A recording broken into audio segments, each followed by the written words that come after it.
Hello guys. यहाँ से हम अपने लेक्चर नंबर 1 को कंटिन्यू कर रहे हैं और अगेन लेक्चर आप लोग के लिए मोस्ट इम्पॉर्टेंट होगा। अभी चैप्टर नंबर 1 चल रहा था आपका। चैप्टर नंबर 1 में जो सबसे इम्पॉर्टेंट कॉन्सेप्ट था टेम्परेचर कॉफिशिएंट को लेकर के, वो मैंने आपको बताया है। उससे रिलेटेड जो एमसीक्यूज थे चैप्टर नंबर 1 में, वो भी मैंने आपको करवा दिया है। अब हम लोग यहाँ से अपने चैप्टर नंबर 1 के एमसीक्यूज को सीक्वेंस वाइज एक तरीके से सॉल्व करेंगे। तो स्टार्टिंग के कुछ क्वेश्चंस काफ़ी बेसिक्स हैं, यानी आपके जनरल फिजिक्स से है। ओके, जैसे पूछ रहा है कि एटम्स का जो डायमीटर होता है वो कितना होता है। सबसे पहले एटम्स मैंने आपको बताया है कि इस पूरे यूनिवर्स में, चाहे आपके लिविंग थिंग्स हो या फिर नॉन लिविंग थिंग्स हो, वो क्या है, एटम से मिलकर के बने हुए, राइट। और एटम में क्या होता है, एक तरीके से ये बॉल की तरह होता है और ये पूरा खोखला होता है, लेकिन अंदर में क्या है, आपका न्यूक्लियस है, ठीक है।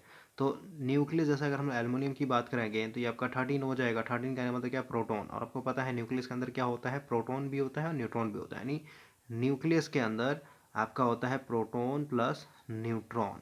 और क्योंकि ये दोनों का जो वेट होता है ये काफ़ी ज़्यादा होता है एज़ कम्पेयर टू इलेक्ट्रॉन के मुकाबले।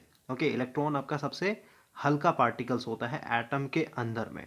तो जो आपका एटॉमिक मास होता है, ठीक है, ये एटॉमिक मास किसका कॉम्बिनेशन होता है, न्यूक्लियस के अंदर जो भी एग्जिस्ट कर रहा है, जैसे प्रोटॉन प्लस न्यूट्रॉन, ये दोनों का अगर आप वजन तौलिएगा तो जो भी आपका मास बनेगा वही क्या होता है, एटॉमिक मास कहलाता है, ठीक है। इलेक्ट्रॉन को हम लोग कभी भी कंसिडर नहीं करते हैं क्योंकि काफ़ी हल्का होता है इलेक्ट्रॉन। इसका वेट कितना है, 10⁻³ kg होता है। ओके, और इनका वेट कितना होता है, 10⁻27 kg, ठीक है। तो ये चीज़ आपको पता होना चाहिए। तो एटम्स, जैसे ये इसका न्यूक्लियस हो गया, न्यूक्लियस के अंदर आपको पता है सिर्फ और सिर्फ आपका प्रोटॉन और न्यूट्रॉन होता है। तो सिर्फ प्लस दिखा रहा हूँ क्योंकि न्यूट्रॉन के ऊपर कोई चार्ज नहीं होता। और ऑलरेडी मैंने आपको बताया था इसके बाहर में इस तरीके का ऑर्बिट होगा। ओके, तो यहाँ पे दो क्वेश्चन बनेगा भाई। एक क्वेश्चन पूछेगा कि एटम का ओवरऑल डायमीटर क्या होता है, ठीक है। एटम कहने का मतलब क्या, आप यहाँ से ये जो वैलेंस वाला ऑर्बिट है यहाँ से एक तरीके से कंसिडर कर रहे हैं, ठीक है। और न्यूक्लियस का पूछेगा तो न्यूक्लियस कहने का मतलब क्या, ये वाला आपको बताना है, ठीक है। तो क्योंकि भाई एटम्स का जो डायमीटर होगा, ओवरऑल एटम का जो डायमीटर होगा क्या होगा, बड़ा होगा, 10⁻⁻10 मीटर होता है। ओके, और वही अगर हम लोग यहाँ पे न्यूक्लियस के डायमीटर की बात करें तो आपका 10⁻⁻15 मीटर होता है।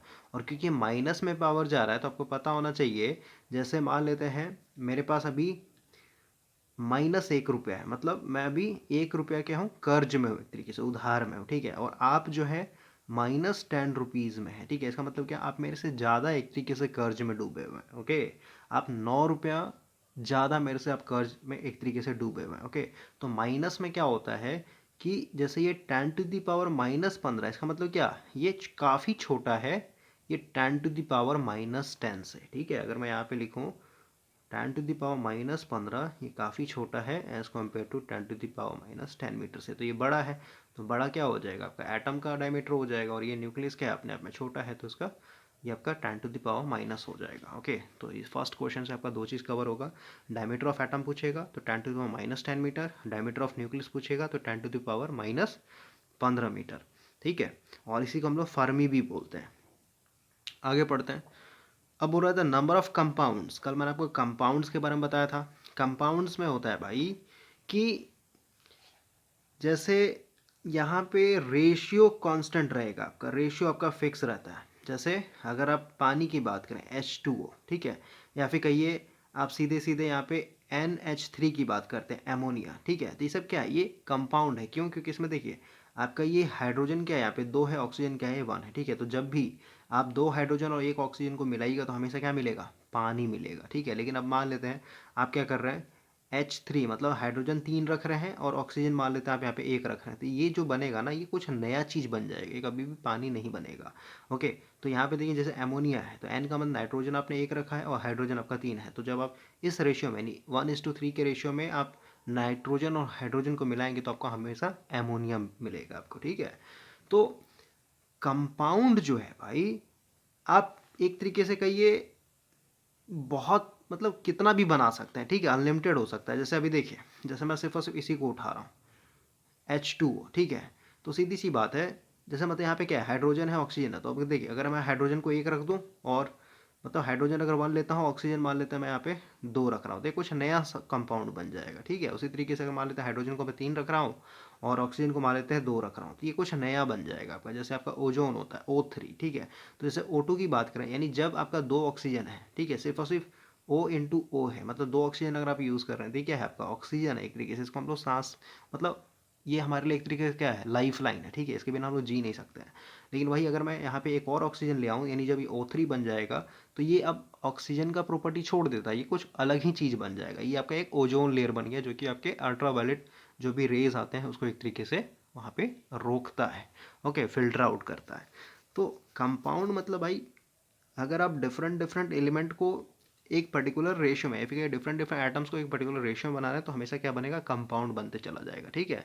तो कंपाउंड आपका क्या हो जाएगा, अनलिमिटेड हो जाएगा, कितने भी तरीके का बना सकते हैं आप। अगला बोलता है मास ऑफ प्रोटॉन। देखिए ऑलरेडी मैंने आपको बताया, प्रोटॉन का मास कितना होता है, 10⁻⁻27 kg होता है। आगे में भी कुछ होगा, उससे हम लोगों को लेना देना नहीं है, ठीक है। और जो इलेक्ट्रॉन होता है, इसका कितना होता है, 10⁻31 kg होता है, ओके।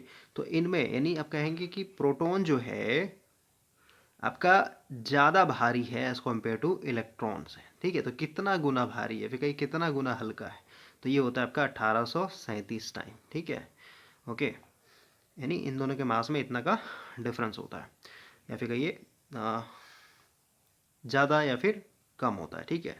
अगला बोल रहा है electrons in the last orbit. Last orbit को क्या बोलते हैं हम लोग, वैलेंस ऑर्बिट, ठीक है। The electrons in the last orbit of an atom is called, तो इसको हम लोग बोलते हैं वैलेंस इलेक्ट्रॉन। कल ही मैंने आपको बताया था। नेक्स्ट है आपका, देखिए क्या बोलता है, अगर आपके पास कोई एटम है और इसके जो वैलेंस इलेक्ट्रॉन में 4 से कम है एक तरीके से इलेक्ट्रॉन, तो देखिए जैसे अगर हम लोग यहाँ पे एल्युमिनियम की बात करें भाई, तो एल्युमिनियम के वैलेंस बैंड में कितना था आपका, मात्र 3 इलेक्ट्रॉन था, राइट।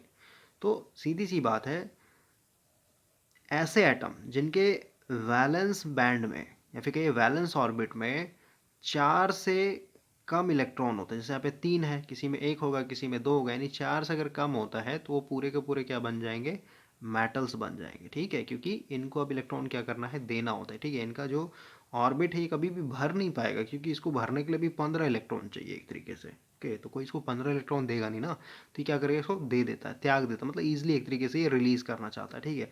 और इसको रिलीज करना है तो सीधी सी हल्का सा अगर हम यहाँ पे फोर्स देंगे ना, मतलब एक्सटर्नल वर्क लगाएंगे चार्ज के थ्रू या फिर बैटरी के थ्रू, तो ऑटोमेटिक क्या होगा, ये घिंचा हुआ चला आएगा, ओके। तो वही चीज़ है, अगर 4 से कम है वैलेंस इलेक्ट्रॉन, तो ऐसे सब्सटेंस को हम लोग बोलते हैं कंडक्टर।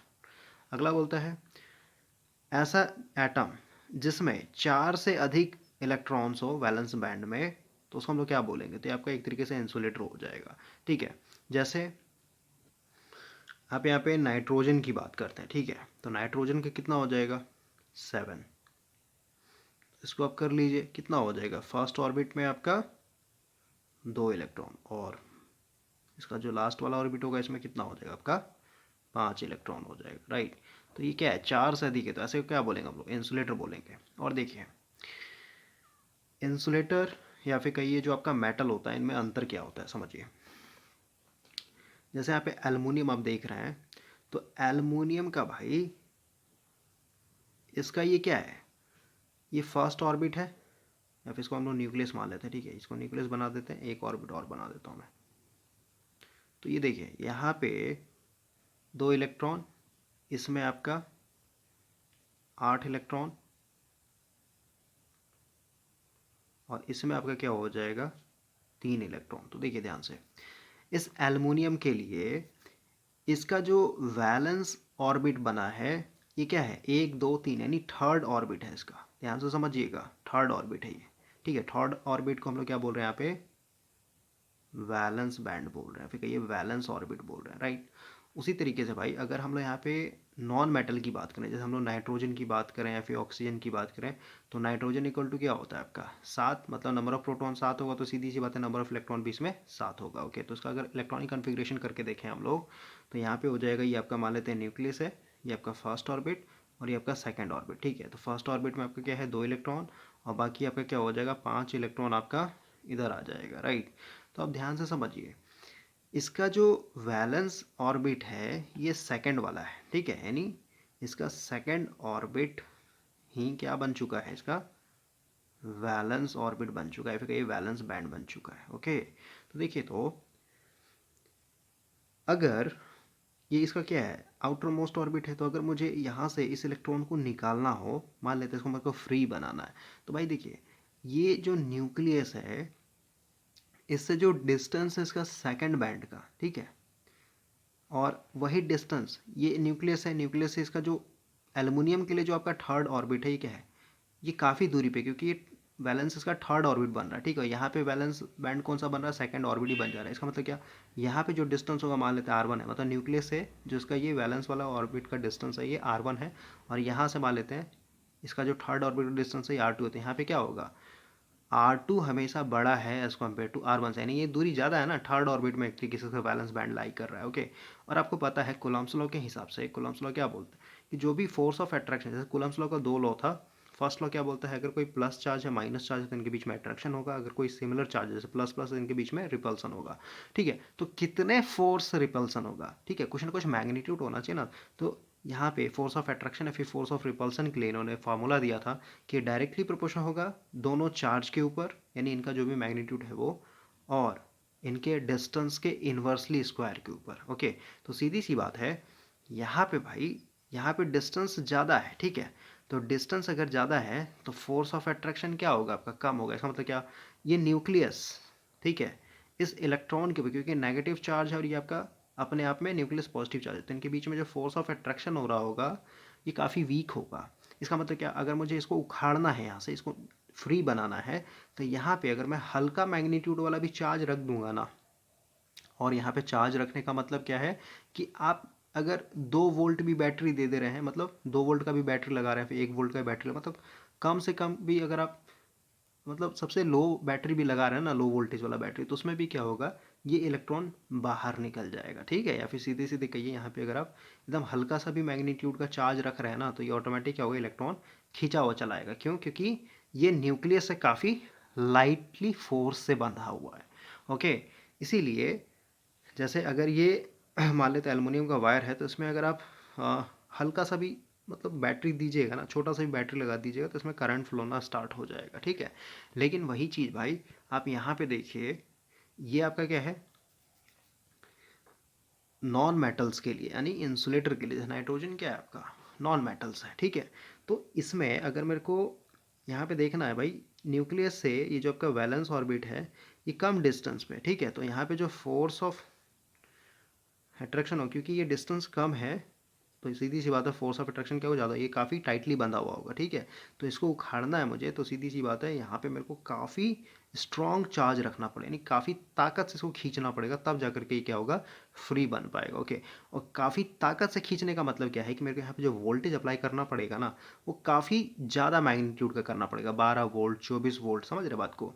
इसीलिए कहा जाता है कि जितने भी इंसुलेटर होते हैं ये क्या होते हैं, एक तरीके से कंडक्टर होता है, मतलब हर एक इंसुलेटर कंडक्टर बन सकता है, कब, जब आप यहाँ पे सफिशिएंट वोल्टेज अप्लाई कर दें जिससे कि ये एटम क्या हो, अपने ऑर्बिट से बाहर निकल जाए, ठीक है, और जिस वोल्टेज पे ये एटम अपने वैलेंस ऑर्बिट से बाहर निकल जाता है उसको हम लोग बोलते हैं एक तरीके ब्रेक डाउन वोल्टेज, ठीक है, यानी हर एक इंसुलेटर का क्या होता है, अपना एक ब्रेक डाउन वोल्टेज होता है। तो ब्रेक डाउन वोल्टेज मान लेते हैं नाइट्रोजन के लिए 12 वोल्ट है, इसका मतलब क्या, अगर आप 11 वोल्ट देंगे फिर भी इंसुलेटर का काम करेगा, अगर आप इसको 11.5 वोल्ट भी पे चलाएंगे फिर भी ये इंसुलेटर का काम करेगा, लेकिन जैसे आप 12 वोल्ट दीजिएगा तो ऑटोमेटिक क्या हो जाएगा, ये ब्रेक डाउन कर जाएगा। इसका मतलब क्या, यहाँ से यानी इसके जो ऑर्बिट है यहाँ से इलेक्ट्रॉन आपका निकलना स्टार्ट हो चुका है, यानी यहाँ पे करंट फ्लो ना एक तरीके से स्टार्ट हो चुका है। आई होप कि ये चीज़ समझ में आया होगा आपको।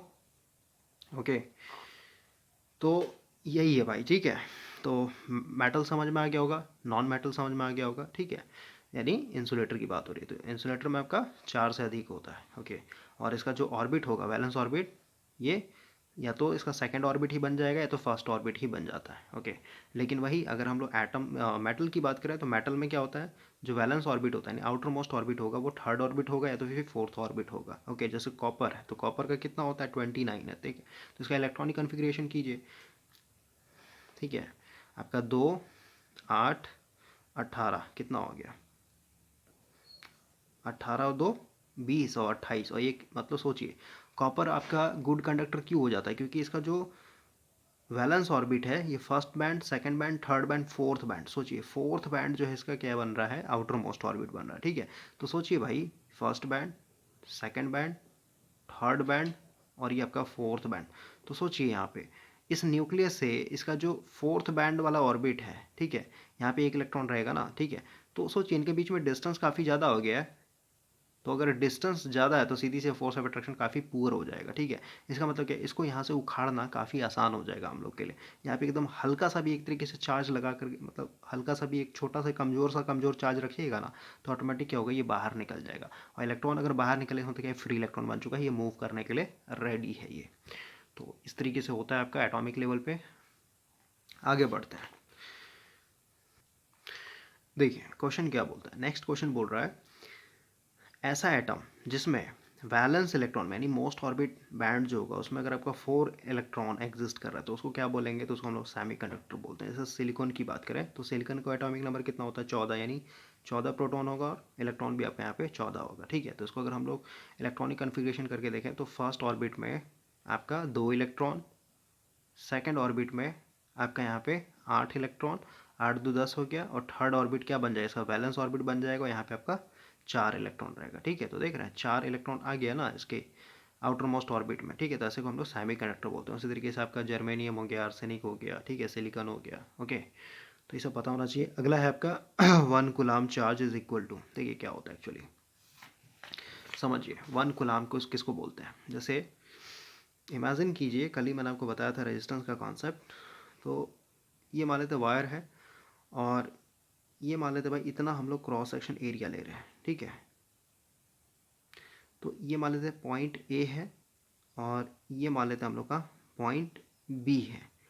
अब मान लेते हैं कि इस पॉइंट ए से, यानी यहाँ से इलेक्ट्रॉन जो है कहाँ पे जाना है, यहाँ से होकर किसको पॉइंट बी तक पहुँचना है। ओके, तो अब देखिए भाई इसके अंदर मान लेते हैं एक इलेक्ट्रॉन मैं फ्लो करवा रहा हूँ। ठीक है, इस ए पॉइंट से इस बी पॉइंट तक एक इलेक्ट्रॉन फ्लो हो रहा है। तो एक इलेक्ट्रॉन, ठीक है, यहाँ पे लिखता हूँ, हिंदी में लिखता हूँ, एक इलेक्ट्रॉन के फ्लो होने से हमें करंट का कितना वैल्यू मिलेगा, यानी करंट कितना मिलेगा। ठीक है, ये कहने वाली बात है। ठीक है, तो देखिए जो हम लोग का फार्मूला होता है, करंट बराबर चार्ज डिवाइडेड बाय टाइम। तो यहाँ पे देखिए तो करंट का यूनिट क्या होता है, एम्प होता है, यानी एम्पियर। चार्ज का यूनिट क्या होता है, कूलाम होता है। ठीक है, और टाइम का यूनिट क्या होता है आपका, सेकंड होता है। ओके, इसके आगे भी वन छुपा है, इसके आगे वन छुपा है, इसके आगे वन छुपा है। इसका मतलब क्या हुआ कि एक कूलाम, यानी ऐसे कहिए एक सेकंड में, ऐसे लिखता हूँ, एक सेकंड में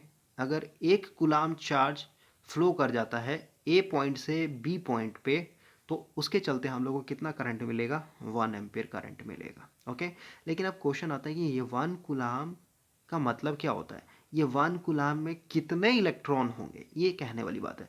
तो 1 कूलाम का क्या है भाई कि अगर 625 गुना 10 का पावर 16 इलेक्ट्रॉन, ठीक है, यानी इतना इलेक्ट्रॉन्स जो है, सोचिए कितना संख्या में इतना सारा इलेक्ट्रॉन। ठीक है, इतना सारा इलेक्ट्रॉन अगर ए पॉइंट से बी पॉइंट तक मूव कर जाता है, तो इतने सारे इलेक्ट्रॉन फ्लो होने के चलते हम लोग को क्या मिलेगा, 1 एम्पियर करंट मिलता है। ठीक है, इसीलिए ये जो आपका इतना क्वांटिटी है इलेक्ट्रॉन का, इसको हम लोग क्या बोल देते हैं, 1 कूलाम बोल देते हैं। मतलब 1 कूलाम के अंदर में इतना इलेक्ट्रॉन्स होता है। ओके, तो इसको आपको माइंड में रखना है।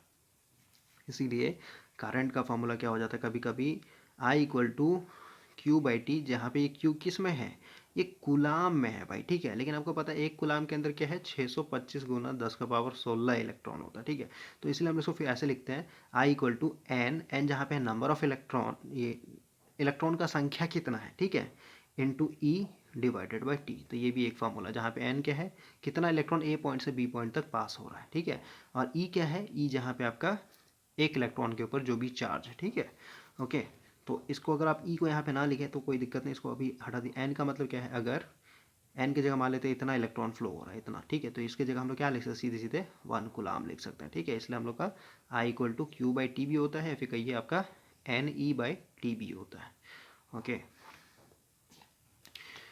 तो वही चीज़ है, 1 coulomb charge is equal to, तो इसका पहला हो जाएगा। अगर वही यहाँ पे पॉइंट लगा होता 6.25, ठीक है, हो जाता 18 हो जाता। ठीक है, तो आर के राजपूत में आपका पॉइंट में दिया गया, तो उसमें को कन्फ्यूज़ नहीं होना, ये डेसिमल ये सब कैसे शिफ्ट करते हैं सब आना चाहिए आपको।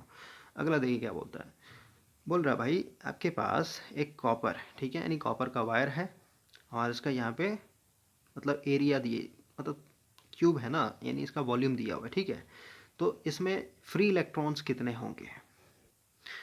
देखिए अभी फ़िलहाल के लिए आपका यहाँ पे हो जाएगा 8.5 इंटू 10⁻²2 इलेक्ट्रॉन्स। ठीक है, इतने सारे फ्री इलेक्ट्रॉन्स होते हैं। ठीक है, ये आपको याद करना पड़ेगा, स्टार्टिंग क्वेश्चन है। अब यहाँ पे क्वेश्चन आता है फ्री इलेक्ट्रॉन्स क्या होता है, तो अभी जस्ट मैंने आपको समझाया कि जो वैलेंस ऑर्बिट है या फिर कहीं जो आउटर मोस्ट ऑर्बिट है एटम्स का, जैसे कॉपर कहीं ले लीजिए, ठीक है, तो उस इलेक्ट्रॉन को अगर आप किसी तरीके से बाहर निकाल लेते हैं, ठीक है, कॉपर के लिए जो आपका आउटर मोस्ट ऑर्बिट होगा उसमें इलेक्ट्रॉन कितना होगा, 1 है। ठीक है, वैलेंस बैंड में 1 इलेक्ट्रॉन। ठीक है, तो इसको निकालना काफ़ी आसान होता है हम लोग के लिए। ठीक है, तो हम लोग ऐसा एज्यूम करके चलते हैं भाई, कल ही मैंने आपको समझाया था कि अगर ये कॉपर का वायर है, इमेजिन कीजिए,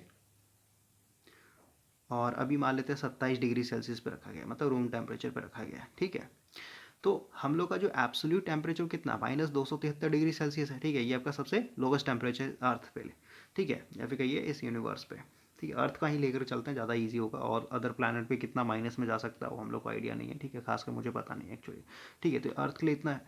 तो यहाँ से अगर आप 27 डिग्री सेल्सियस को देखें तो ये काफ़ी ज़्यादा क्या है, हीटेड टेम्परेचर, मतलब काफ़ी हाई टेम्परेचर है ये। ठीक है, तो ऑलरेडी मैंने आपको बताया था कि ये इतने टेम्परेचर पे इस कॉपर के एटम को अगर हम लोग जूम करके देखेंगे तो इनमें ऑलरेडी क्या होता है, वाइब्रेशन आ रखा होता है। ठीक है, मतलब ये ऑलरेडी थरथरा रहे होते हैं, इनमें ऑलरेडी एक तरीके की एक्साइटेड है ये लोग। ठीक है, इसको एनर्जी मिल चुका है। हीट करना का मतलब क्या होता है, किसी भी चीज़ को गर्म करने में मतलब क्या कि आप उसको एक्सटर्नल एनर्जी दे रहे हैं। ठीक है, तो 27 डिग्री क्योंकि काफ़ी हाई टेम्परेचर है इस पर्टिकुलर मेटल्स के लिए, तो इनमें वाइब्रेशन आने के चलते क्या होता है भाई कि इनका जो लास्ट ऑर्बिट में जो एक इलेक्ट्रॉन बचा हुआ है ना, वो ऑटोमेटिक क्या होगा, इस वाइब्रेशन के चलते बाहर निकल जाता है। ठीक है, मतलब उसको मान के चलते हैं कि वो एक तरीके से निकल चुका है, बाहर निकल चुका है। ठीक है, यानी फ्री बना हुआ है। ठीक है, लेकिन अब देखिए ये जो कॉपर का एटम है, आई मीन कॉपर है, इसमें आपके बिलियंस ट्रिलियंस एटम होंगे। सोच रहे हैं, बिलियंस ट्रिलियंस एटम होने का मतलब क्या है, मतलब सोचिए, अब एक एटम से आपका एक इलेक्ट्रॉन अगर निकल रहा है फ्री होकर के।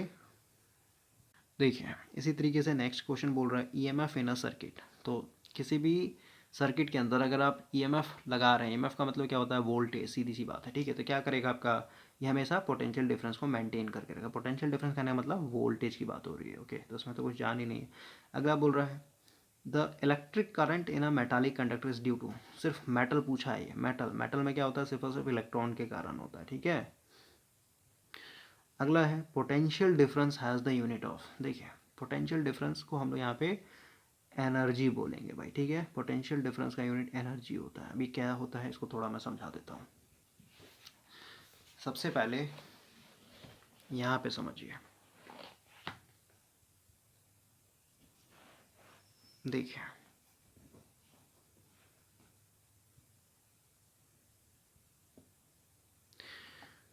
सबसे पहले भाई आपको यहाँ पे समझना होगा कि कोई भी चार्ज है, ठीक है, मान लेते प्लस चार्ज है, तो ये प्लस चार्ज क्या होता है अपना, ये इलेक्ट्रिक फील्ड बनाएगा। इलेक्ट्रिक फील्ड बनाने का मतलब क्या है, जैसे आपके पास कोई मैग्नेट है नॉर्थ साउथ, ठीक है, तो कैसे ये अपना एक फील्ड बनाता है ना, कि इतना दूरी तक जो है अगर कोई भी लोहा ये सब आएगा या फिर कोई दूसरा मैग्नेट आएगा तो क्या होगा, अगर नॉर्थ नॉर्थ आ रहा है दूसरे मैग्नेट का तो क्या, अगर रिपेल करेगा, अगर यहाँ पे साउथ आता है तो एक दूसरे को अट्रैक्ट करता है। ठीक है, यानी एक दूरी तक, यानी एक फिक्स दूरी तक इसका क्या होता है, अपना एक फील्ड होता है। उसी तरीके से जो भी चार्ज है, चार्ज तो दो ही तरीके का होता है, प्लस चार्ज एक नेगेटिव चार्ज। तो जो चार्ज होता है ये अपना क्या करता है, इलेक्ट्रिक फील्ड बनाता है, यानी इतने दूरी तक। ठीक है, अगर कोई भी चार्ज आ जाएगा, जैसे प्लस आ जाएगा तो क्या करेगा, रिपेल करेगा, तो धकेल देगा। ठीक है, अगर माइनस आ जाएगा तो अपने तरफ खींच लेगा। ठीक है, तो थ्योरेटिकली हम लोग क्या बोलते हैं कि कोई भी चार्ज है, प्लस चार्ज हो या फिर माइनस चार्ज हो, इनका जो इलेक्ट्रिक फील्ड होता है ये इन्फिनिटी तक जाता है। ठीक है, थ्योरेटिकली, ऐसे प्रैक्टिकल लाइफ में तो काफ़ी कम दूरी तक ही होता है। थ्योरेटिकली बस हम लोग एज्यूम करके चलते हैं कि इसका जो इलेक्ट्रिक फील्ड है क्या है, इन्फिनिटी तक है। ओके, अब देखिए यहाँ पे थोड़ा सा मैं एक एनालॉगस लेके देता हूँ। जैसे आप इमेजिन कीजिए आपके पास ये स्प्रिंग है और ये एक इसके साथ ब्लॉक लगा हुआ लकड़ी का, ठीक है, और ये स्प्रिंग क्या है, ना ही घिंचा हुआ है ना ही कंप्रेस्ड है, राइट। तो सीधी सी बात है भाई, अगर यहाँ पे कोई मैं ऑब्जेक्ट रखूँ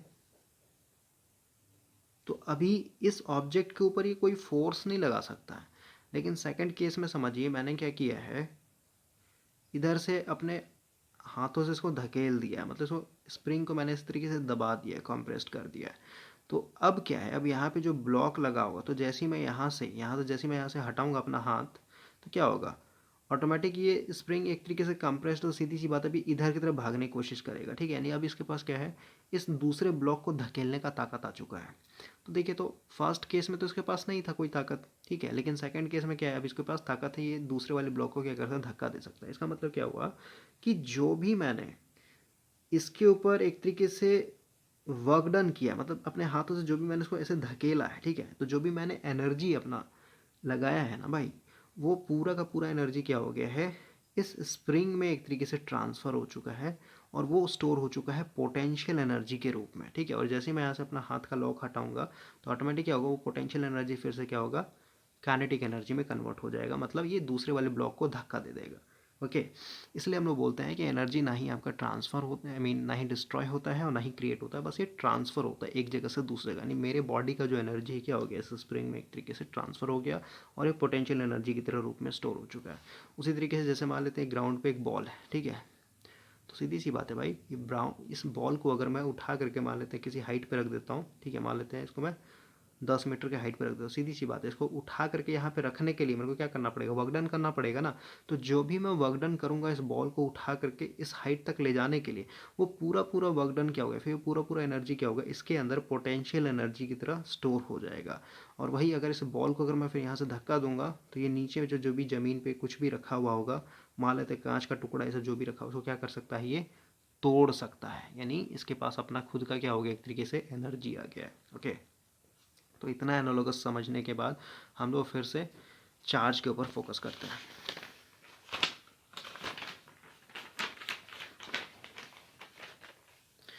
तो अभी फ़िलहाल के लिए आप इमेजिन कीजिए एक पॉजिटिव चार्ज रखा हुआ, ठीक है। अब पॉजिटिव चार्ज क्या होगा, इन्फिनिटी तक अपना क्या बना रहा होगा, इलेक्ट्रिक फील्ड बना रहा होगा भाई, ठीक है, ये मान लेते हैं आपका क्यू चार्ज है। अब हम लोग यहाँ पे एक टेस्ट चार्ज रखते हैं। टेस्ट चार्ज का मतलब होता है डिफ़ॉल्ट में ये पॉजिटिव मैग्नीट्यूड का होगा और ये हमेशा 1 कूलाम का होता है, ठीक है। टेस्ट चार्ज हमेशा 1 कूलाम का होता है और हमेशा पॉजिटिव मैग्नीट्यूड का होता है। ओके, ये आपको ध्यान रखना है। ओके, तो ये मान लेते हैं अभी यहाँ से लेके यहाँ तक जो दूरी है इसका, ये इन्फिनिटी है। तो अगर यहाँ पे आपका ये टेस्ट चार्ज रखा हुआ है 1 कूलाम का, तो इसके ऊपर ना ही फोर्स ऑफ अट्रैक्शन लग रहा होगा ना ही फोर्स ऑफ रिपल्सन लग रहा होगा, राइट। लेकिन मान लीजिए कि मेरे को इस टेस्ट चार्ज को उठा करके इस ए पॉइंट पर लाना है, ठीक है।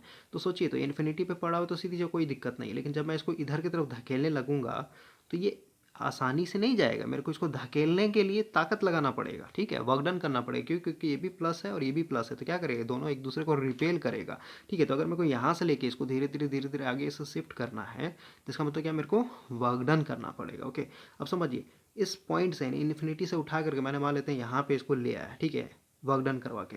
तो सीधी सी बात है भाई, अब जैसे ही मैं अपना हाथ यहाँ पे हटाऊंगा ना, जैसे मैंने क्या किया, यहाँ से इसको उठा कर धकेल धकेल के इस तरीके से यहाँ पे लेकर के आ गया, ठीक है, इस ए पॉइंट पे।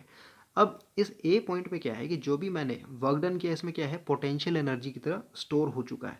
अब जैसे ही मैं अपना हाथ हटाऊंगा ना, तो हाथ हटाते क्या होगा, ये जो चार्ज है ये पीछे की तरफ भागने लगेगा। समझ रहे बात को, तो खुद आप सोचिए, जब ये इन्फिनिटी पे पड़ा होता था इसके पास कोई ताकत नहीं था, ये आगे पीछे नहीं हो सकता था, लेकिन जैसे ही मैंने इसको इन्फिनिटी से उठा करके इस ए पॉइंट पे रख दिया है, तो जो भी मैंने इसको वर्क डन किया है इस इन्फिनिटी से ए पॉइंट तक लाने के लिए, वो पूरा पूरा वर्क डन क्या हो गया, इसके अंदर पोटेंशियल एनर्जी की तरह स्टोर हो चुका है। और वही जैसे ही मैं अपना हाथ हटाऊंगा तो क्या हो जाएगा, ये चार्ज अपने आप पीछे की तरफ भागेगा। ओके, तो इसके अंदर जो पोटेंशियल एनर्जी स्टोर हुआ है, इस पोटेंशियल एनर्जी को बोलते हैं हम लोग इलेक्ट्रिक पोटेंशियल। ओके, तो थोड़ा सा मैं यहाँ पे थ्योरी पढ़वाता हूँ आपको।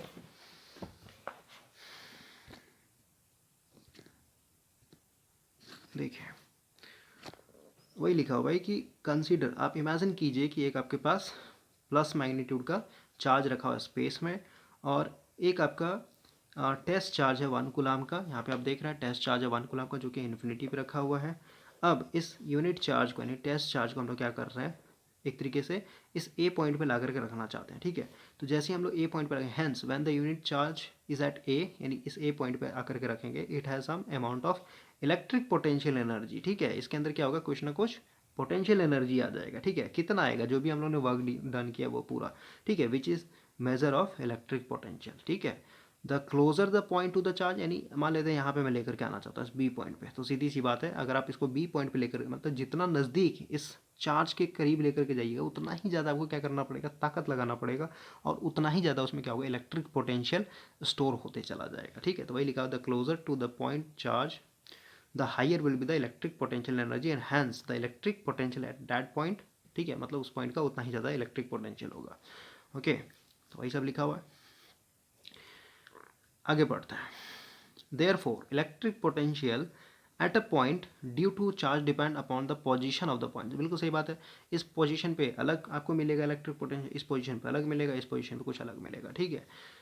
अब बोल रहा है being zero if the point is situated, अब सीधी सी बात है, इन्फिनिटी पे क्या होगा, इसका इलेक्ट्रिक पोटेंशियल जीरो होगा, ओके। तो यहीं से आपका एक रिलेशन आता है भाई, इलेक्ट्रिक पोटेंशियल, इलेक्ट्रिक पोटेंशियल मतलब इसको हम लोग बोलते हैं इस तरीके से, ठीक है, क्या होता है, वर्क डिवाइडेड बाय चार्ज, यानी W bye Q.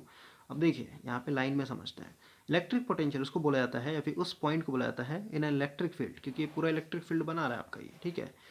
The amount of work done, जो भी हम लोग को वर्क डन करना पड़ रहा है, किसके लिए, ताकि हम लोग इस 1 कूलम्ब चार्ज को क्या कर सकें, एक पॉइंट पे ला करके रख सकें, ठीक है, उसको एक तरीके से इलेक्ट्रिक फील्ड के अंदर ला के रख सकें, कहाँ से लेके कहाँ तक, from infinity to the point, ठीक है। तो ये होता है आपका डब्ल्यू बाई की, मतलब एक कूलम्ब चार्ज को एक पर्टिकुलर पॉइंट पे लाने के लिए जो भी हम लोग वर्क डन कर रहे हैं, उसको क्या बोलते हैं हम लोग, इलेक्ट्रिक पोटेंशियल बोलते हैं, ओके। तो ये आपको पता होना चाहिए। और यहाँ पे थोड़ा सा देखिए, स्टार्मक जैसे कूलम्ब्स लॉ बोलता है ना, क्या होता है, Q1 Q2 डिवाइडेड बाय आपका डिस्टेंस का स्क्वायर, ये डायरेक्टली प्रोपोर्शनल, इसको जब आप हटाइए तो यहाँ पे क्या 1/4 पाई एप्सिलॉन नॉट करके होता है, ओके। तो वही है, और इसका जो वैल्यू होता है आपका कितना होता है, कांस्टेंट वैल्यू होता है 9 गुना 10 का पावर 9, तो वही है 9 गुना 10 का पावर। और ये Q1 तो यहाँ पे मेरा Q है, Q लिख दिया मैंने यहाँ पे, ठीक है। और जो दूसरा है Q2 मेरा क्या है, 1 कूलम्ब का चार्ज है, ठीक है। तो यहाँ पे हम लोग Q2 की जगह क्या लिख रहे हैं, 1, और डिस्टेंस क्या मेरा d² मान लिया, ठीक है। तो अगर हम लोग डी का वैल्यू इन्फिनिटी रखेंगे तो ओवरऑल क्या हो जाएगा, मेरा फोर्स जीरो हो जाएगा, यानी जब ये इन्फिनिटी पे पड़ा हुआ है तो इनके अंदर में कोई भी अट्रैक्शन रिपल्सन का फोर्स नहीं होता, नहीं, इलेक्ट्रिक पोटेंशियल मेरा एक तरीके से जीरो होगा वहाँ पे, ओके।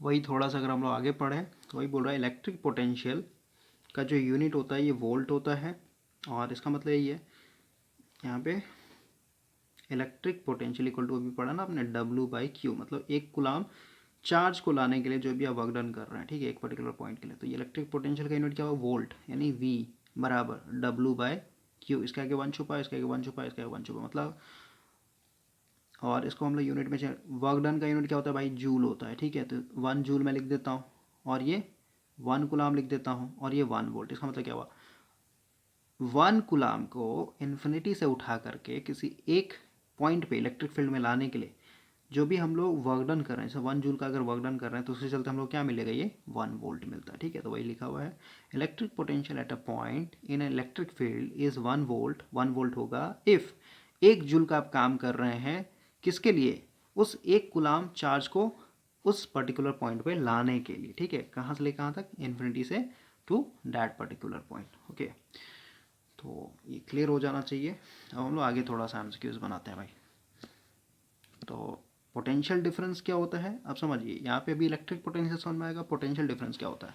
तो देखिए यहाँ पे वही चीज़ है, ये आपका चार्ज रखा हुआ है। अब सीधी सी बात है भाई, अगर मैं यहाँ पे जो 1 कूलम्ब चार्ज रखा हुआ है आपका, जिसको टेस्ट चार्ज बोलते हैं, इसको अगर मैं एक बार ए पॉइंट पे रख रहा हूँ, ठीक है, तो यहाँ पे जो मेरा इलेक्ट्रिक पोटेंशियल होगा ये कुछ अलग होगा, मतलब यहाँ पे इलेक्ट्रिक पोटेंशियल बड़ा हो, ज़्यादा होगा, ठीक है, क्योंकि मैंने इन्फिनिटी से इसको ए पॉइंट पे लाने के लिए ज़्यादा काम किया है। और वही मान लेते हैं इस सेकंड केस में, इस 1 कूलम्ब चार्ज को मैं क्या कर रहा हूँ, इन्फिनिटी से लाकर इस बी पॉइंट पे रख रहा हूँ, तो यहाँ पे जो मेरा इलेक्ट्रिक पोटेंशियल होगा क्या होगा, ये एक तरीके से कम होगा, क्योंकि ये चार्ज से काफ़ी दूरी पे है, ठीक है। तो इनका जो डिफरेंस होगा, यहाँ पे आपका इलेक्ट्रिक पोटेंशियल कुछ अलग है, इसका इलेक्ट्रिक पोटेंशियल अलग है, तो इनका जो डिफरेंस होता है भाई, और इलेक्ट्रिक पोटेंशियल को हम लोग क्या बोलते हैं, वोल्टेज, अभी जस्ट बताया इलेक्ट्रिक पोटेंशियल का यूनिट क्या होता है, भी होता है, ठीक है।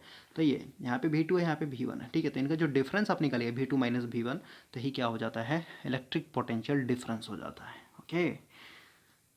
तो इलेक्ट्रिक पोटेंशियल डिफरेंस क्या है, क्वेश्चन है आपका यूनिट है किसका, एनर्जी का, ठीक ना भाई, या फिर सीधे से कह सकते हैं वोल्टेज ही तो है ना, ठीक है। तो यहाँ पे आप सीधे सीधे कह सकते हैं वोल्टेज का होता है डब्ल्यू बाय क्यू, जहाँ पे डब्ल्यू क्या है एक तरीके से आपका वर्क डन, वर्क डन का यूनिट क्या होता है आपका एनर्जी होता है। वैसे भी समझाती है मैंने आपको कि इसको उठा करके अगर यहाँ पे रख रहा है इसका मतलब क्या है, पूरा पूरा एनर्जी में एक तरीके से शिफ्ट हो रहा है ना, ठीक है। इलेक्ट्रिक पोटेंशियल कुछ नहीं एनर्जी ही है भाई आपका।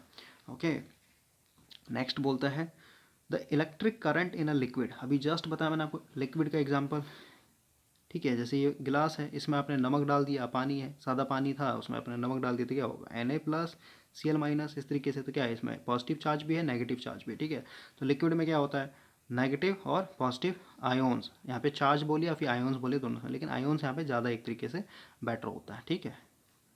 तो नेगेटिव और पॉजिटिव आयोन्स के कारण इलेक्ट्रॉन कभी भी नहीं होगा इसमें। ओके, अगला बोल रहा है इलेक्ट्रिक करंट। तो इलेक्ट्रिक करंट क्या होता है भाई, ये आपका हमेशा स्केलर क्वांटिटी होता है। स्केलर क्वांटिटी कैसे होता है तो थोड़ा समझ लीजिए। जैसे देखिए अगर हम लोग केसीएल की बात करें तो केसीएल में क्या होता है, जैसे मान लेते हैं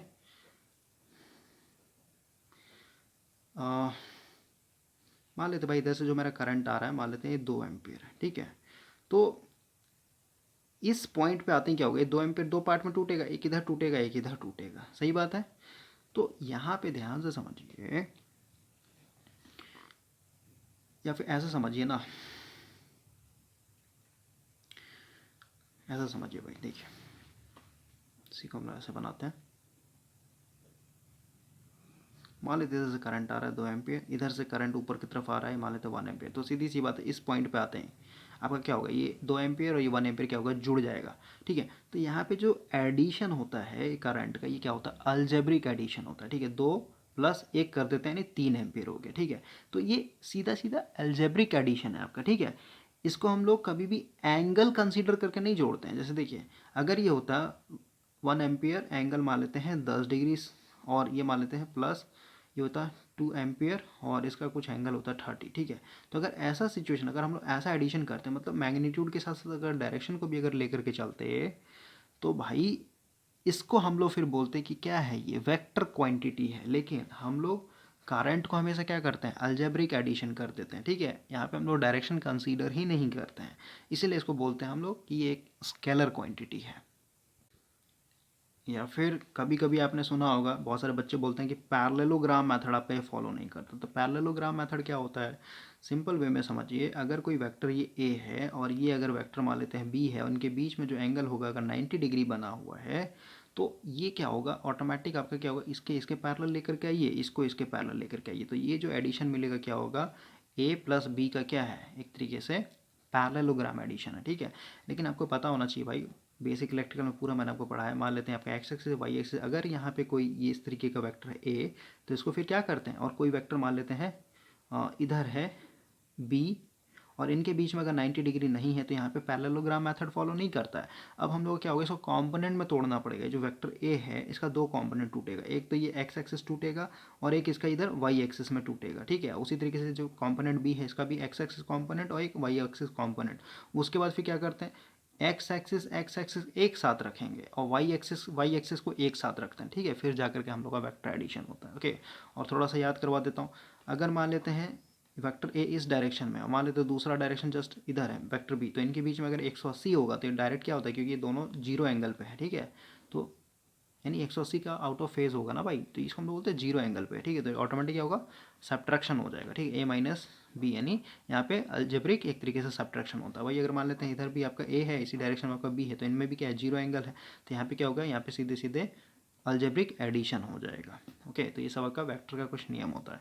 तो करंट के लिए केसीएल में क्या करते हैं हम लोग यहाँ पे सीधे अलजेब्रिक एडिशन होता है, नहीं तो फिर अलजेब्रिक सब्ट्रैक्शन होता है। हम लोग कभी भी यहाँ पे एंगल को या फिर डायरेक्शन को कंसीडर नहीं कर पाते हैं, इसलिए हम इसको क्या बोल रहे हैं कि ये एक स्केलर क्वांटिटी होता है। ओके, नेक्स्ट पे आते हैं। देखिए नेक्स्ट क्वेश्चन इंपॉर्टेंट है। सबसे पहले आपको ये समझना होगा प्लेस वैल्यू बोल रहा है 1 बिलियन इलेक्ट्रॉन जो है पास हो रहा है भाई, ठीक है, एक पॉइंट से दूसरे पॉइंट में कितने समय में, तो 10⁻³ यानी 1 मिली सेकेंड में पास हो रहा है, ठीक है। तो आपको करंट बताना, तो आई इक्वल टू क्या होता है, आई इक्वल टू होता है आपका charge divided by time.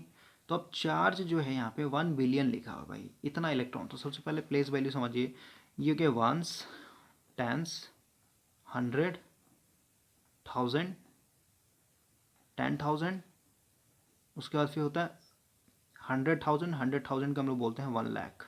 Okay, उसके बाद फिर होगा 1 2 3 4 5, तो यहाँ पे हो जाएगा 3 3 5 6 हो गया आपका एक तरीके से 10 लाख। 10 लाख को हम लोग क्या बोलते हैं 1 मिलियन। ठीक है, उसके बाद 3 3 6 1 7, ये क्या हो जाएगा आपका, ये हो जाएगा आपका 10 मिलियन। उसके बाद 3 3 6 6 2 8, ये हो जाएगा आपका 100 मिलियन। और उसके बाद फिर आपका 3 3 6 और 3 9, तो इसको बोलते हैं हम लोग 1 बिलियन। ओके, तो 1 बिलियन का मतलब क्या होता है 10 का पावर 9 जीरो। ओके, इसको बोलते हैं 1 बिलियन, इसको आप याद रखिएगा हमेशा। तो अभी 10 का पावर 9 इलेक्ट्रॉन है। ठीक है, तो चार्ज का जगह मैं क्या लिख सकता हूँ 10 का पावर 9, या फिर ऐसा समझिए ना, यहाँ पे भाई ऐसा समझिए, इसको हम लोग सबसे पहले क्या करते हैं कूलाम में चेंज करते हैं, क्योंकि यहाँ पे चार्ज है ना कूलाम में। तो ऐसे लिख सकते हैं 625 गुना 10 का पावर 16 इलेक्ट्रॉन को हम लोग बोलते हैं 1 कूलाम। तो अगर एक इलेक्ट्रॉन होगा तो 1/625 गुना 10 का पावर 16, इतना आपका कूलाम होगा। तो मेरे को निकालना है कितना 10 का पावर 9 पे, यानी इतना इलेक्ट्रॉन अगर मेरा जा रहा है तो उसके चलते कितना कूलाम मेरे को चार्ज मिलेगा। 10 का पावर 16 गुना यहाँ पे हो जाए 10 का पावर 9, राइट। तो इसको और इसको अगर काट देंगे तो यहाँ पे क्या बचेगा 10 का पावर 7 बचेगा।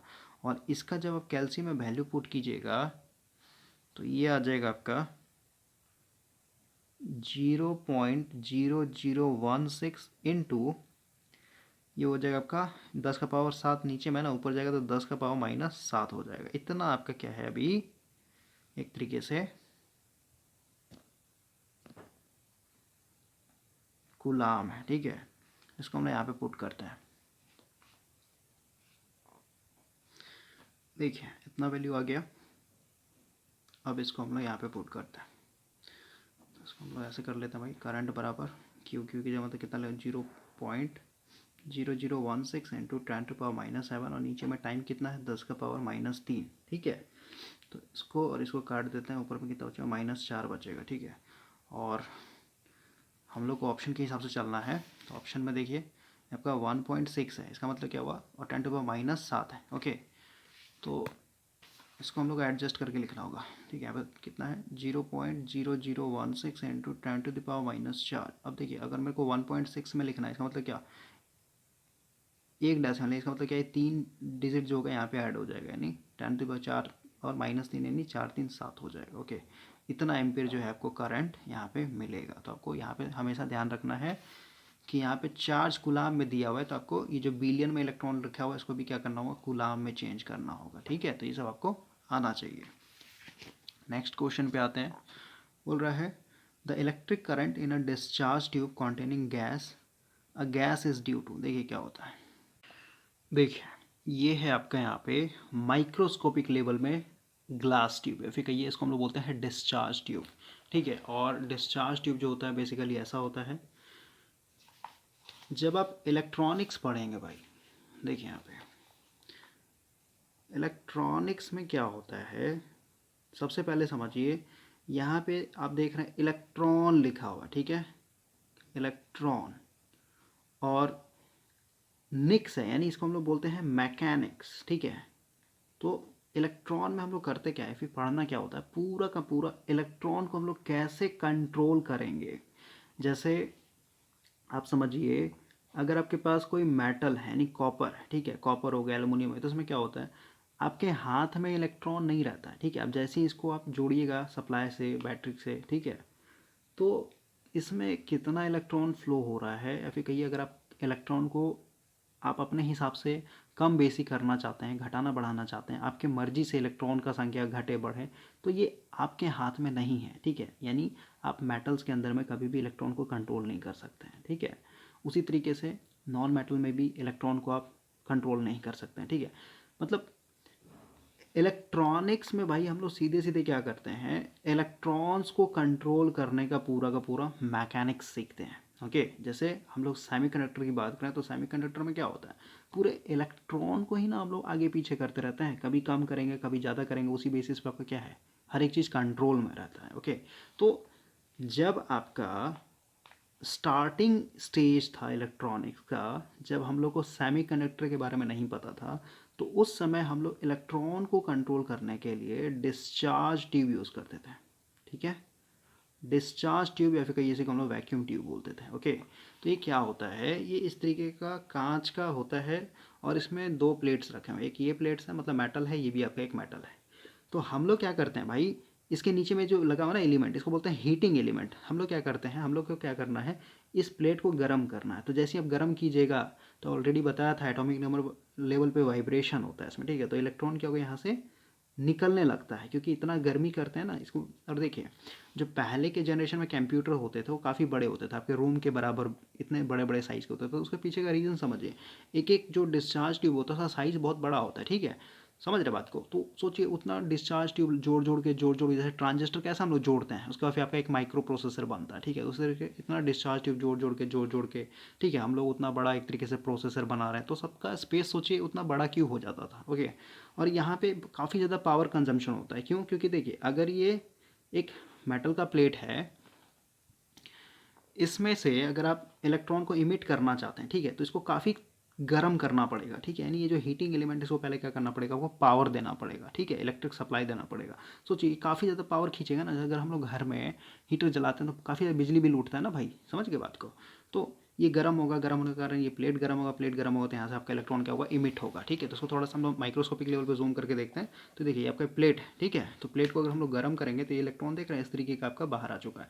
अब इलेक्ट्रॉन क्या होगा, ये इस तरीके से इमिट होगा, यानी आगे की तरफ भागेगा। क्योंकि हम लोग देखिए इसको बाहर से बैटरी से भी जोड़ के रखते हैं। ठीक है, प्लस बना हुआ है, ये नेगेटिव बना हुआ। ठीक है, तो सोचिए यहाँ से जब इलेक्ट्रॉन जाएगा तो ऑटोमेटिक क्या होगा, ये नेगेटिव चार्ज है इसके ऊपर, तो ये पॉजिटिव प्लेट की तरफ भागेगा। ठीक है, और ये जो गैस ट्यूब है ना, जिसको हम लोग डिस्चार्ज ट्यूब बोल रहे हैं, डिस्चार्ज ट्यूब मतलब क्या, ये खाली कांच का ट्यूब है। ट्यूबलाइट कैसा होता है वैसा ट्यूब समझिए आप। ठीक है, तो इस ट्यूबलाइट के अंदर में, इस डिस्चार्ज ट्यूब के अंदर में हम लोग क्या फिल कर रखे हैं, गैस मॉलिक्यूल्स फिल कर रखे हैं। ठीक है, जैसे भाई कुछ भी हो सकता है। जैसे हम लोग ट्यूबलाइट में मर्क्यूरी भरते हैं ना, तो मर्क्यूरी भी क्या एक एटम है, समझ रहे बात को। तो सोचिए आप, ये इलेक्ट्रॉन काफ़ी हाई वेलोसिटी से आता है। ठीक है, इधर से काफ़ी हाई वेलोसिटी से आ रहा है इस डायरेक्शन में। ठीक है, तो अब इमेजिन कीजिए कि अगर ये गैस मॉलिक्यूल्स यानी गैस का एटम है, तो जब इससे टकराएगा ये इलेक्ट्रॉन, तो इसको भी आप जूम करके देखिए ना, गैस मॉलिक्यूल्स को भी जूम करके देखिए, इसके अंदर क्या होगा, आपका न्यूक्लियस होगा। ठीक है, बाहर में फर्स्ट ऑर्बिट, सेकंड ऑर्बिट, और इसमें ऑर्बिट में क्या होगा, इलेक्ट्रॉन होगा। ठीक है, तो जब ये इलेक्ट्रॉन आता है ना जैसे बहुत ही हाई स्पीड में, तो इससे जब टकराएगा तो इसके भी इलेक्ट्रॉन को क्या करता, धकेल करके बाहर निकाल देता है। क्योंकि इलेक्ट्रॉन का काफ़ी लाइट वेट होता है, 10⁻⁻31 kg। तो सोचिए इसके ऊपर हल्का सा भी अगर झटका लग रहा है दूसरे इलेक्ट्रॉन के मूवमेंट के कारण, तो ये तुरंत बाहर निकल जाएगा। ठीक है, अब जैसे ही इलेक्ट्रॉन बाहर निकल जाएगा तो ये क्या हो जाएगा, आपका ये जो गैस मॉलिक्यूल्स का एटम है ये क्या हो जाएगा, आयन्स बन जाएगा, यानी प्लस चार्ज बन जाएगा। समझ रहे बात को। हाँ, तो वही दिखाया गया भाई, ये इलेक्ट्रॉन यहाँ से निकल रहा है क्योंकि हम लोगों ने इसको हीट किया। हीट करने के कारण क्या है, यहाँ से ये डिस्चार्ज होना स्टार्ट हुआ। ठीक है, इससे टकराएगा तो टकराते हैं क्या होगा, इसमें से अगर एक इलेक्ट्रॉन भी निकल गया तो क्या होगा, ये गैस मॉलिक्यूल्स क्या होगा, प्लस आयोन्स बन जाएंगे, यानी प्लस चार्ज बन जाएगा। ठीक है, और ये क्योंकि प्लस चार्ज बन गया तो सीधी सीधे प्लस है, तो प्लस क्या होगा, इधर की तरफ भागेगा, नेगेटिव तरफ भागेगा। ठीक है, इसको बोलते हैं हम लोग डिस्चार्ज ट्यूब। ठीक है, ये हम लोग पढ़ेंगे इलेक्ट्रॉनिक्स जब पढ़ेंगे वहाँ पर डेप्थ में। तो अभी फिलहाल के लिए इतना समझ में, तो वही बोल रहा है, जो आपका डिस्चार्ज ट्यूब होता है, इस डिस्चार्ज ट्यूब में अगर आपने गैस फिल कर रखा है, ठीक है, तो उसमें इलेक्ट्रिक करंट किसके कारण फ्लो होगा, तो अभी आप देख रहे हैं इलेक्ट्रॉन के चलते और पॉजिटिव आयन्स के चलते। ठीक है, तो इसका आंसर चौथा हो जाएगा। ठीक है, नेगेटिव और पॉजिटिव आयन्स, क्योंकि यहाँ पे भाई आयन्स थोड़ा ना, सिर्फ सिर्फ आयन्स के चलते थोड़ा ना फ्लो हो रहा है, इसमें इलेक्ट्रॉन और पॉजिटिव आयन्स के चलते हो रहा है। ठीक है, तो ऑप्शन के हिसाब से आपको चलना है। 18 नंबर देखिए क्या बोलते हैं। 18 नंबर में वही बोल रहा है भाई, जैसा अभी मैंने आपको बताया ना, इलेक्ट्रिक पोटेंशियल को हम लोग वी बोलते हैं। ठीक है, यानी वोल्टेज बराबर या फिर इलेक्ट्रिक पोटेंशियल बराबर W/Q होता है। ठीक है, तो यहाँ पे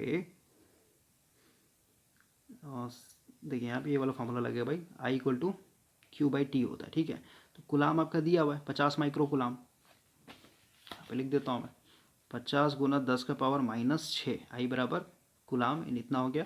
और बोल रहा है इतना है करंट। ठीक है, करंट का वैल्यू दिया, यानी चार्ज, यानी आपको यहाँ पे टाइम निकालना है। ठीक है, करंट का वैल्यू कितना है यहाँ पे, 15 मिली एम्पियर है। ठीक है, तो यहाँ पे पुट करते हैं, यहाँ पे डायरेक्ट लिख देता हूँ मैं 15 मिली एम्पियर। मिली एम्पियर का मतलब 10⁻³ इधर गुना हो जाएगा। ठीक है, तो यहाँ से टी बराबर क्या हो जाएगा, 50 × 10⁻6 डिवाइडेड बाय 15 गुना 10 का पावर -3, तो ये कट जाएगा, यहाँ पे ऊपर -3 बचेगा, इसको काटिएगा तो कितना हो जाएगा आपका 5 3 जा 15, 5 10 जा 50, ठीक है, गुना 10 का पावर -3, तो इसको आप कीजिएगा तो 3 3 जा 9, यानी आ जाएगा 3.33 10⁻³ सेकेंड, ठीक है। इतना आपका जो है टाइम लगेगा, इतना कूलाम एक, मतलब इसके चलते इतना जो करंट मिल रहा है वो, ठीक है। तो इसमें कुछ बताने लायक है नहीं, फार्मूला बेस्ड है बस। अगला स्पेसिफिक रेजिस्टेंस जो होता है वायर का किस पे डिपेंड करता है, तो मटेरियल हो जाएगा। अगला बोल रहा है the quantity of charge that will be transferred by current flow इतना इन 1 आवर, तो अगेन वही है, चार्ज आपसे पूछा है भाई, ठीक है। तो आई इक्वल टू क्या होता है, Q/T, तो Q इक्वल टू क्या हो जाएगा, I × T। बोल रहा है करंट कितना है 10 एम्पीयर, तो 10 कर देते हैं, और समय बोल रहा है कितना आवर, लेकिन आपको पता है जो फार्मूला होता है I = Q/T, Q जहाँ पे कुलाम में होता है, T जहाँ पे सेकंड में होता है, ठीक है। तो यहाँ पे 1 घंटा लिखा हुआ है, ठीक है। 1 घंटा को क्या करेंगे हम लोग, सबसे पहले सेकंड में चेंज करेंगे, यानी 3600 सेकंड, 60 गुना 60 यानी क्या हो 3600 सेकंड, यानी कितना हो जाएगा 36,000 हो जाएगा। 36,000 कहने का मतलब क्या, आप ऑप्शन के हिसाब से चलेंगे, देखिए 36,000 आया ना, तो यहाँ पे अगर एक पॉइंट दे दें तो 10 का पावर माइनस कितना हो जाएगा, 4 कूलाम हो जाएगा, यानी इसका सेकंड ऑप्शन हो जाएगा। ओके, नेक्स्ट क्वेश्चन पढ़ते हैं। बोल रहा है the resistance of straight conductor is independent of, किसके ऊपर इंडिपेंडेंट होता है, तो shape of cross section area. अब शेप कहने का मतलब जैसे ये सर्कुलर शेप है, ठीक है, या फिर कोई सिलेंड्रिकल शेप है। अब कोई मान लेते हैं स्क्वायर शेप का कंडक्टर है, रेक्टेंगुलर शेप का कंडक्टर है, तो भाई शेप से कोई लेना देना नहीं होता ना रेजिस्टेंस का, क्योंकि रेजिस्टेंस किसके ऊपर डिपेंड करता है, एल के ऊपर, एरिया के ऊपर, और मटेरियल यानी रेजिस्टिविटी के ऊपर। ओके, नेक्स्ट क्वेश्चन बोल रहा है, देखिए इंपॉर्टेंट है ये क्वेश्चन। क्या बोल रहा है भाई कि आपके पास एक वायर है, इस वायर का जो भी लेंथ है, मान लेते हैं L मीटर है, उस L मीटर वायर के चलते 6 ओम रेजिस्टेंस मिल रहा है, ठीक है। यहाँ पे हम लोग लिखते हैं, जो जो आपका दिया वहाँ पे लिखते चला जाता हूँ मैं। केस 1 में बोल रहा है L मीटर का वायर है, इस L मीटर के वायर के चलते जो रेजिस्टेंस मिल रहा है ये आपका 6 ओम मिल रहा है, ठीक है। आप बोलता है the resistance of a wire of same material, मतलब इसी सेम मटेरियल का एक और वायर है, लेकिन इसमें बोल रहा है जो लेंथ है ये 3 टाइम्स लंबा है, 3 टाइम्स लंबा है, और जिसका क्रॉस सेक्शन एरिया है क्या है, दुगना है पहले के मुकाबले। तो अभी फर्स्ट केस में कितना रेजिस्टेंस होगा, R = ρL/एरिया, ठीक है। एरिया मान लेते A था, L मान लेते L है, ठीक है। और ये R की जगह मैं क्या लिखता हूँ, यहाँ पे 6 लिख देता हूँ डायरेक्ट, ठीक है। तो सेकंड केस में अब क्या बोला, सेकंड केस में जो रेजिस्टेंस बताना है आपको कितना हो जाएगा, जहाँ पे यहाँ पे L कितना हो गया है 3, एरिया कितना हो गया है 2, और ये रो तो रहेगा, रो दोनों जगह सेम है ना, रो से कोई लेना देना है क्योंकि मटेरियल तो सेम रह रहा है, ठीक है। तो रो को आप यहाँ पे इंक्लूड मत कीजिए। और ये क्या है L/A क्या है यहाँ पे, बताइए L/A क्या है आपका यहाँ पे, ये पहला वाला केस का रेजिस्टेंस यानी 6, यहाँ पे सीधे सीधे मैं क्या कर दूँ 3 2 गुना 6 करना पड़ा भाई। L/A क्या है यहाँ पे, इस रो को हटा दिए ना, क्योंकि रो तो दोनों केस में सेम रहेगा, तो रो से हम लोग को कंपेयर करना ही नहीं है। तो L/A की जगह क्या लिख सकते हैं हम लोग, 6 लिख सकते हैं ना, तो वही मैंने यहाँ पे 6 लिखा है, ठीक है। तो कितना हो जाएगा 3 3 जा 9 टाइम्स, यानी 9 गुना, यानी 9 ओम हो जाएगा आपका। अगला है ड्रिफ्ट वेलोसिटी। तो ड्रिफ्ट वेलोसिटी क्या होता है भाई, ऑलरेडी मैंने आपको बताया है कि वायर के अंदर में इलेक्ट्रॉन क्या होता है, इस तरीके से जिगजैग मोशन में बहता है, ठीक है। तो इनका जो स्पीड होता है काफ़ी स्लो होता है, ठीक है। और इतना स्लो होगा, इतना स्लो होगा, सोचिए कितना स्लो है इसका, इसका हो जाएगा आंसर सेकंड 10⁻⁻5 मीटर पर सेकंड, मतलब 1 सेकंड में ये सोचिए बहुत छोटा सा दूरी एक तरीके से ट्रैवल करता है, ठीक है। लेकिन आप बोलिए बटन दबाते ही तो आपका लाइट ऑन हो जाता है, इतना फास्ट इलेक्ट्रॉन मूव कर रहा होता है ना, एक तरीके से तुरंत बल्ब एक तरीके से जल जाता है, लेकिन ऐसा नहीं होता है, क्योंकि ये जो वायर है पूरा का पूरा जो सर्किट है भाई, इस कंप्लीट सर्किट में क्या है आपका पूरा का पूरा ये भी कॉपर ही वायर होगा, इधर भी कॉपर है, समझ रहे, हर जगह कॉपर है, इसका मतलब क्या, यहाँ पे भी इलेक्ट्रॉन होगा, यहाँ पे भी इलेक्ट्रॉन, तो हल्का सा भी इधर मूवमेंट होगा ना, क्योंकि आपने जैसे ही स्विच ऑन किया तो हल्का सा भी जो मूवमेंट होगा ये क्या होगा, जैसे एनालॉगस दूँ, जैसे मान लेते हैं ये स्कूल का बाहर है, ठीक है, ये स्कूल के बाहर में साइकिल स्टैंड है, इसमें आपका 100 साइकिल लगा हो इस तरीके से, ठीक है। तो एक साइकिल को अगर मैं इस साइड से अगर मान लेते हल्का सा मैं झटका देता हूँ, यानी एक साइकिल को अगर आप गिराइएगा तो क्या होगा, उसका जस्ट अपोजिट इधर में आपको देखने को मिलेगा ना सर, इधर वाला साइकिल तुरंत गिर जाएगा, ठीक है। तो वही चीज़ होता है कि जैसे आपने स्विच ऑन किया तो एक इलेक्ट्रॉन में अगर हल्का सा मोशन हुआ तो उसके चलते इधर जो सबसे किनारे वाला इलेक्ट्रॉन होता है ये एक तरीके से हल्का सा आगे मूव कर जाता है, ओके, क्योंकि ये काफ़ी डेंस एरिया है, इसमें पूरा का पूरा इलेक्ट्रॉन क्या है काफ़ी करीब करीब है। तो एक में अगर वाइब्रेशन मूवमेंट होगा तो इधर जस्ट उसका अपोजिट साइड में इधर देखने को मिलता है मूवमेंट, ओके। तो इनका रफ्तार काफ़ी कम होता है। यूट्यूब पे आप एक्सपेरिमेंट देख सकते हैं, इस वेलोसिटी ऑफ फ्री इलेक्ट्रॉन कीजिएगा, आपको वहाँ पे एनिमेशन वाला वीडियो मिल जाएगा, ठीक है। उसमें आपका एक स्नेल दिखाया गया है, स्नेल और इलेक्ट्रॉन को कंपेयर करके दिखाया गया है कि कौन ज़्यादा तेज़ी से चलता है। अगला है conductivity is the reciprocal of, यहाँ पे लिखा है कंडक्टिविटी, तो ये हो जाएगा रजिस्टिविटी। ओके, रजिस्टिविटी मतलब क्या, रो, कंडक्टिविटी मतलब क्या, सिग्मा। एक होता है रेजिस्टेंस, रेजिस्टेंस मतलब क्या आर, एक होता है कंडक्टेंस, कंडक्टेंस मतलब क्या जी। तो इनमें बहुत अंतर होता है, ये रो, ये सिग्मा है, ये रो है, सिग्मा रो रेसिप्रोकल, जी और आर रेसिप्रोकल। ठीक है, तो इसमें कंफ्यूज मत होइएगा। नेक्स्ट है, बोल रहा है the specific resistance of A metallic, तो ये पॉजिटिव टेम्परेचर कॉफिशिएंट होता है, मेटल यहाँ पे किया हुआ, तो क्या होगा, increases with rise in temperature, तो पहला हो जाएगा। अगला देखें, यहाँ पे potential difference of an energy sources 50। अब देखिए भाई यही लिखा हुआ है, अभी जो हम लोगों ने फॉर्मूला पढ़ा ना, इलेक्ट्रिक पोटेंशियल जिसको हम लोग वोल्टेज भी बोलते हैं, क्या होता है, W/Q होता है। ठीक है, अब बोल रहा है W जहाँ पे क्या है, वर्क डन, जिसको हम लोग जूल में बोलते हैं। ठीक है, तो 50 मिली जूल का आपका यहाँ पे वर्क डन दिया हुआ है। ठीक है, तो 50 गुना 10 का पावर -3 जूल हो गया, डिवाइडेड बाय आपका यहाँ पे क्या पूछ रहा है, चार्ज आपका दिया हुआ है माइक्रोकुलाम, माइक्रोकुलाम का नाम होता है 1 गुना 10 का पावर -6, और ये मस्ट भी क्या हो जाएगा, वोल्टेज हो जाएगा। ठीक है, तो ये से ये कट जाएगा, कितना हो जाएगा आपका 50, और ये नीचे में ऊपर जाएगा नहीं, यानी 50 kV, यानी चौथा हो जाएगा आपका। ठीक है, तो इसमें कुछ है नहीं। अगला है इंसुलेटर हैव, तो इंसुलेटर के बाद क्या होता है, नेगेटिव टेम्परेचर कोफिशिएंट होता है। अगला हीरो का, कल बताया था हीरो का, कुछ ऐसे एलॉयज होते हैं जिसको टेम्परेचर को भी लेना देना नहीं होता है, उसका जो टेम्परेचर होता है में से क्या होता है, ऑलमोस्ट जीरो होता है। ठीक है, इसका मतलब क्या होगा, हीरो का has almost zero temperature coefficient हो जाएगा। अगला है 29 का, बोल रहा है चार्ज आपको बताना है, must be deliver bye battery when potential, तो वही क्वेश्चन फॉर्मूला पे लगेगा भाई, इलेक्ट्रिक पोटेंशियल इक्वल टू होता है W/Q, W जहाँ पे आपका दिया है 500 जूल, चार्ज, चार्ज आपका यहाँ पे निकालना है। ठीक है, आपको चार्ज यहाँ पे निकालना है, वोल्टेज आपका यहाँ पे दिया हुआ 100 वोल्ट। ठीक है, तो इधर आपका 100 वोल्ट, इधर आपका 500/Q, तो Q इक्वल टू क्या हो जाएगा बताइए, Q इक्वल टू हो जाएगा 500 डिवाइडेड बाय 100, यानी 5। ठीक है, 5 कूलम। ठीक है, अगला बोलता है, तो भाई यहाँ से देखिए जो 30 नंबर क्वेश्चन है इसको हम लोग नेक्स्ट से कंटिन्यू करेंगे, क्योंकि ये इंपॉर्टेंट। ठीक है, इसको अब हम लोग वॉल्यूम बराबर वॉल्यूम करके निकालना पड़ेगा, तो अभी के लिए 29 तक रखते हैं। नेक्स्ट लेक्चर में हम लोग कोशिश करेंगे 60 तक कवर करने का, 60 से 70 क्वेश्चन कवर कर लेंगे। ओके।